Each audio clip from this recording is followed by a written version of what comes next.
Dear friends, students, welcome in SNS maths class. आज का video हमारा 10th क्लास के स्टूडेंट्स के लिए है। हम लोग 10th क्लास का एक नया टॉपिक स्टार्ट करने जा रहे हैं आज।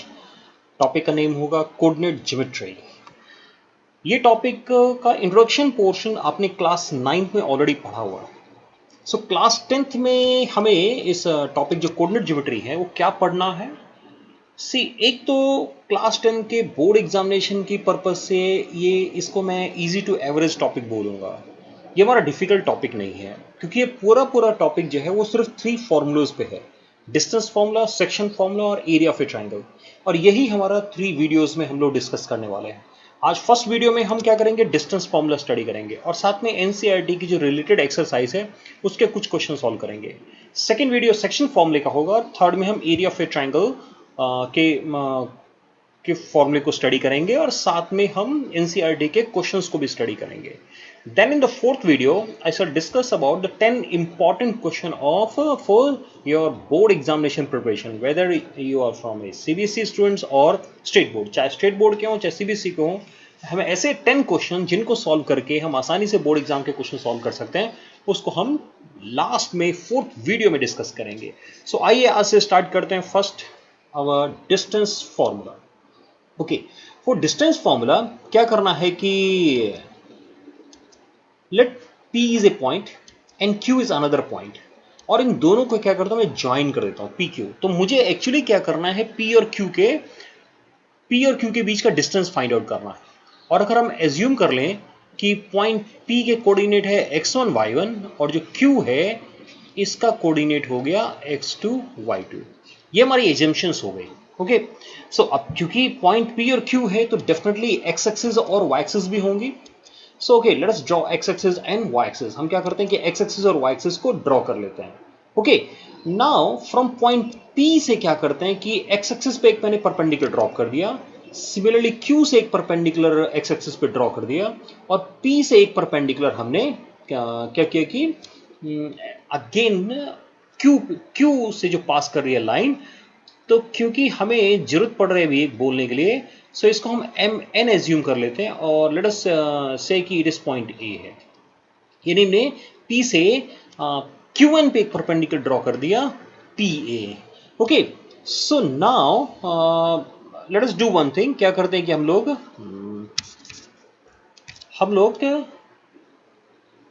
इस पूरे डायग्राम के अंदर अगर हम लोग ध्यान से देखें तो ये जो OM है, okay, what about this OM distance क्या रिप्रेजेंट करेगा? इज इट नॉट कि ये x1 है? क्योंकि अगर P का कोऑर्डिनेट x1 y1 है तो OM x1 हो गया और ये y1 होना चाहिए। ऐसे ही अगर Q का कोऑर्डिनेट x2 y2 है तो ये जो परपेंडिकुलर डिस्टेंस है, दिस डिस्टेंस, ये डिस्टेंस y2 होनी चाहिए, और यहां ये डिस्टेंस जो है हमारा, ये डिस्टेंस हो जाना चाहिए x2। अब इससे क्या कर सकते हैं हम लोग, यानी हमने कुछ डिस्टेंसेस नोट कर लिया, हमें OM पता लग गया, हमें PM पता लग गया, हमने QN को कैलकुलेट कर लिया distance as far as the distance is concern, और हमने ON, ये डिस्टेंसेस हमने कुछ नोट डाउन कर ली with the help of coordinate की हेल्प से हम ये डिस्टेंस हमें पता लग गया। तो क्या क्या पता लगा था हमें OM था हमारा x1, PM हमारा है y1, QN देखिए डायग्राम में, QN क्या है, QN है y2, और अगेन ON है x2। Now from this diagram, इस डायग्राम के अंदर अगर हमें MN फाइंड आउट करना हो तो MN क्या होगा ना, MN क्या होगा, MN जो है वो ON में से अगर हम OM को माइनस कर दें, सबट्रैक्ट कर दें, तो ON था x2 और ON है x1। दैट मीन MN हो गया हमारा x2 माइनस x1। सिमिलरली अगर क्या करते हैं हम कि AQ को कैलकुलेट करने जाएं, what will be this AQ? AQ जो है, इज इट नॉट कि QN में से अगर AN को माइनस किया जाए, और QN क्या है, y2, AN क्या है, AN। अब AN की बारी आई, AN क्या रहा हमारा, है ना, हमने AN नहीं लिखा था, हमने PM लिखा है, लेकिन PM और AN, इज इट नॉट कि PM और AN दोनों इक्वल होने चाहिए, सीधा डायग्राम, तो ये y1 हो जाएगा, right. Now see triangle PQA, triangle PQA को ध्यान से देखें तो ये एंगल 90 डिग्री है। So is it A right angle triangle? और अगर ये राइट एंगल ट्राइंगल है, सो बाय यूजिंग पाइथागोरस थ्योरम हम लोग लिख सकते हैं कि PQ का स्क्वायर जो है वो PA square plus AQ square के इक्वल होना चाहिए, नहीं? और PA है क्या? अब बारी है PA। So is it not कि डायग्राम से फिर एक बार हम डायग्राम को देखें तो PA और MN ये दोनों इक्वल होंगे, और AQ, AQ हमने लिखा हुआ है ऑलरेडी ना, तो AQ के लिए मैं कुछ नहीं लिख रहा है। Okay, now what is MN? MN क्या था? MN है x2 माइनस x1, सो इसका होल स्क्वायर हो जाएगा। और AQ क्या है? AQ हो गया y2 minus y1 whole square. इसका मतलब फ्रॉम हियर हम कह सकते हैं कि PQ हो गया square root of x2 minus x1 whole square plus y2 minus y1 whole square. So this is our formula for distance between P and Q. अगर P और Q दो पॉइंट्स हो गए हमारे पास जिनके कोऑर्डिनेट्स हमें पता है, तो बाय यूजिंग दिस फॉर्मूला, इस फॉर्मूले को एक बार और लिख देते हैं फॉर्मूले को। सो इस फॉर्मूले को यूज करके हम लोग डिस्टेंस आसानी से कैलकुलेट कर सकते हैं बिटवीन द टू पॉइंट्स। सो ये सिंपल सा फॉर्मूला है डिस्टेंस फॉर्मूला। अब क्वेश्चन किस तरह के होंगे as far as question are concern? अगर थोड़ा सा क्वेश्चन की तरफ ध्यान दे तो क्वेश्चन कैसे होंगे, तो इसके लिए हम लोगों ने कुछ क्वेश्चन सेलेक्ट किए हैं। सी, ये जो भी क्वेश्चंस मैं सॉल्व कर रहा हूं ये सभी के सभी एनसीईआरटी की एक्सरसाइज 7.1 से है। पहला हमारा simplest question, find the distance between the following pair of points. यानी पॉइंट्स गिवन है, सिंपली इन पॉइंट के बीच का डिस्टेंस कैलकुलेट कर दीजिए, है ना। एक क्वेश्चन का लेते हैं, ओके, क्योंकि ये क्वेश्चन हमारा कैलकुलेशन बेस है। So now these are the points ना, तो यही ना PQ पॉइंट्स हो गए। सो अब कंपेयर करेंगे तो वैसे लिख सकते हैं, एक तरफ से x1 2 हो गया, y1 3 हो गया,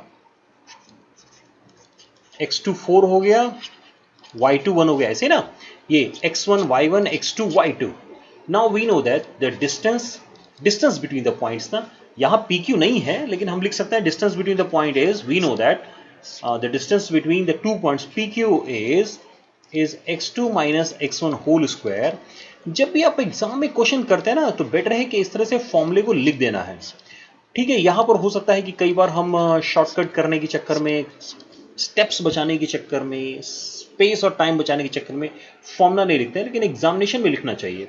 सो 4 माइनस 2 का होल स्क्वायर हो जाएगा, और y2 हो गया 3 माइनस 1 का whole square. So okay, what you are getting now, 4 minus 2 का स्क्वायर 4, again 2 का square 4, so it is root 8 which is 2 root 2। Root 8 को हम लोग लिख सकते हैं 2 रूट 2। सिंपल कैलकुलेशन है, नहीं, एक सिंपल सी कैलकुलेशन है जिससे हमने आसानी से क्या किया, वैल्यू को कैलकुलेट कर लिया।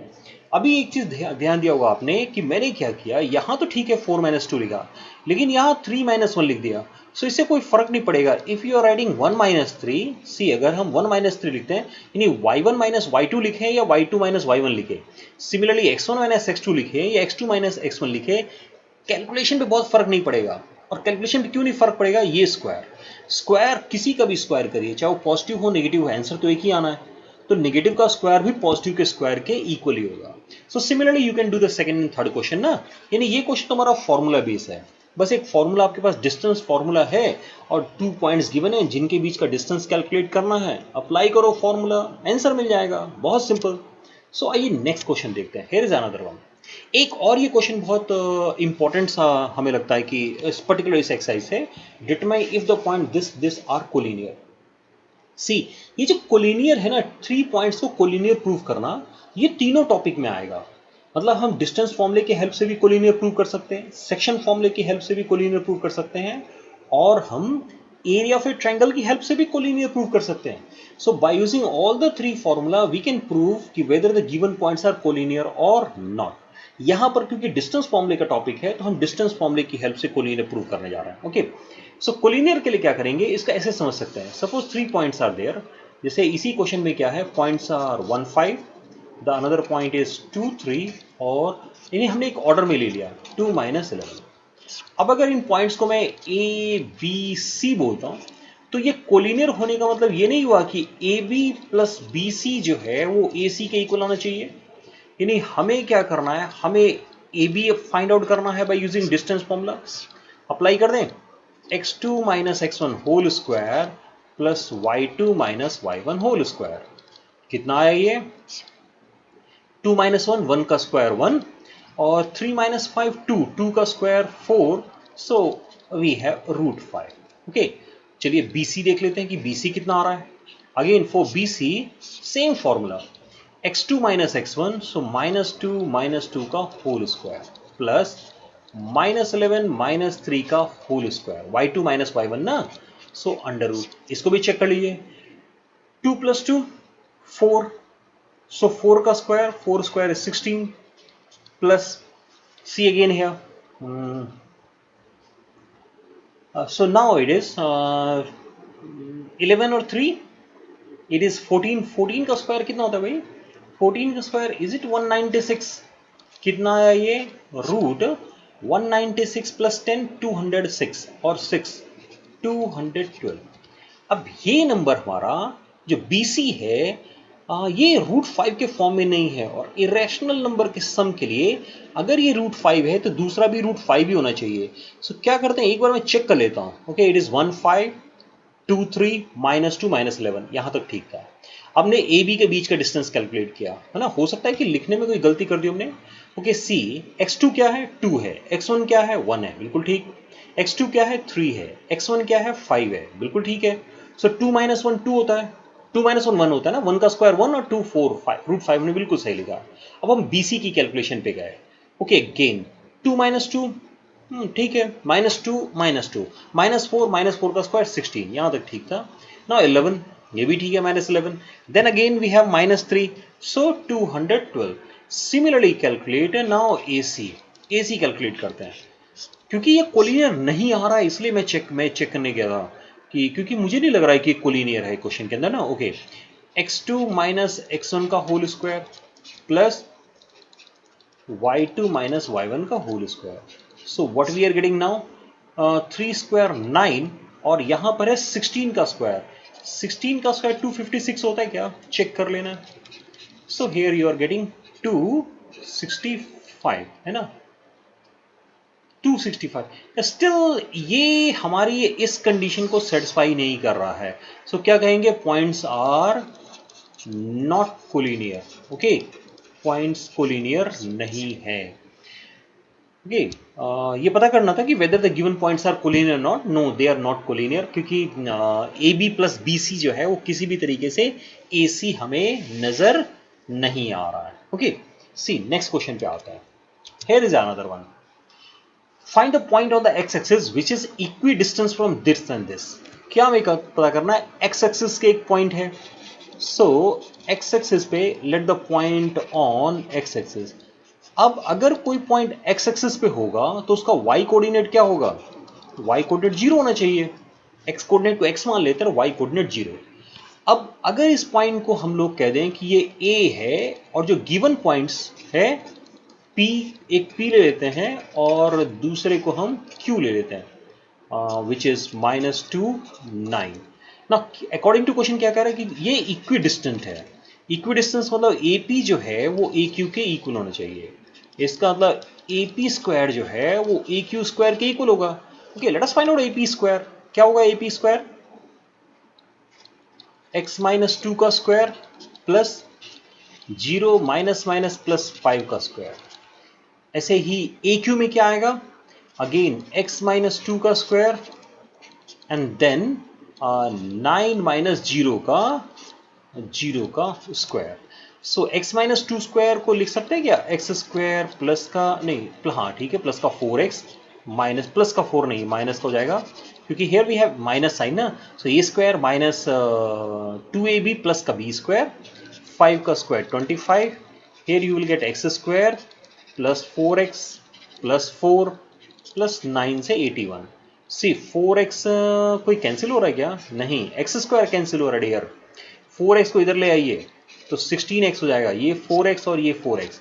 हाँ, ये दोनों 4 दो अलग अलग साइड में तो कैंसिल हो जाएंगे ना। 81 को इधर लाएंगे तो क्या आएगा? अगर हम इस 81 को इधर शिफ्ट करेंगे, सो 25 माइनस 81, 25 81 कितना आएगा? चेक करो जरा। 11 में से 5 गया 6, 7 में से 2 गया 8 और यहाँ कितना आ रहा है, वाई आर एडिंग 16 ना, ये तो 4x और ये 8x ना, 4 8x, so 8x, so x equal to -56 है, ये -56/8 -7, so the required point is -70। मैं एक बार दोबारा देख रहा हूँ क्वेश्चन को, क्योंकि हमने कैलकुलेशन करते इसमें एक बार प्लस माइनस गलत लिखा था। सी हमने क्या किया यहाँ पर, हमने AP स्क्वायर यानी AP और AQ डिस्टेंसेस कैलकुलेट कर दिए। Here are the distances. एक बार जब डिस्टेंस कैलकुलेट हो गया, so by using formula A square minus 2AB plus B square plus again A square plus B square, so see here X square दोनों side में है तो कैंसिल हो जाएगा, 4 दोनों साइड में कैंसिल हो जाएगा, तो यहाँ 4x और माइनस का 4x, सो दोनों को एक साइड शिफ्ट करेंगे तो कितना आएगा, 8x आएगा। यहाँ 25 है, 81 को हम दूसरी साइड ले जाएंगे तो माइनस का 81 हो जाएगा और we get -56। So see these are the 3 question ना, आई हैव टेकन 3 क्वेश्चन। एक में हम क्या कर रहे हैं कि पॉइंट फाइंड आउट कर रहे हैं जब डिस्टेंस के बारे में गिवन है। सेकंड में हमने डिस्टेंस सिंपली कैलकुलेट किया था और एक हमने कोलिनियर का क्वेश्चन किया है।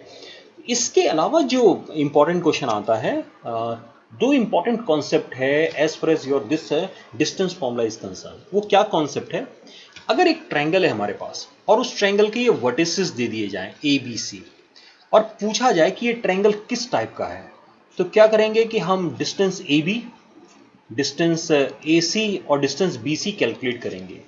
अगर ये तीनों डिस्टेंस इक्वल आ गया, इक्विलेटरल, दो आपस में इक्वल आ गए, आइसोसेलेस, राइट ना, और अगर एक का स्क्वायर बाकी दो के स्क्वायर के सम के इक्वल है, इसमें से किसी एक का स्क्वायर करेंगे और वो क्या होगा कि बाकी दो साइड्स के स्क्वायर के सम, दैट मीन पाइथागोरस थ्योरम को अगर सेटिस्फाई कर रहा है तो हम कहेंगे राइट एंगल ट्रायंगल है, राइट ना। सो हम यहाँ पर यानी क्वेश्चन ऐसे हो सकता है कि ट्रायंगल की 3 वर्टिसेस दे दी जाए आपको और आपसे कहा जाए कि पता करिए कि क्या ये राइट एंगल है, क्या ये इक्विलेटरल है, क्या ये आइसोसेलेस है।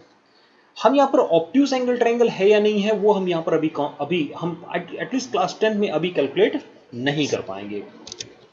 अनदर कॉन्सेप्ट सेम कॉन्सेप्ट है कि अगर एक क्वाड्रिलेटरल के 4 वर्टिसेस दे दिए जाएं, है ना, अगर एक क्वाड्रिलेटरल के 4 वर्टिसेस दे दिए जाएं, तो अगर मुझे प्रूव करना है कि ये पैरेललोग्राम है तो पैरेललोग्राम के लिए AB DC के इक्वल होना चाहिए और साथ में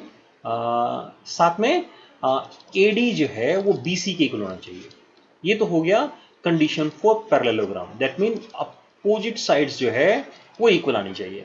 लेकिन अगर डायगोनल भी इक्वल आ जाए, यानी AC और BD भी इक्वल हो जाए, यानी साइड तो इक्वल है ही, डायगोनल भी इक्वल है, तो हम कहेंगे रेक्टेंगल है। यानी मीनिंग अपोजिट साइड्स इक्वल है, simply opposite sides are equal, parallelogram, opposite sides are equal and diagonals are also equal, then it is a rectangle।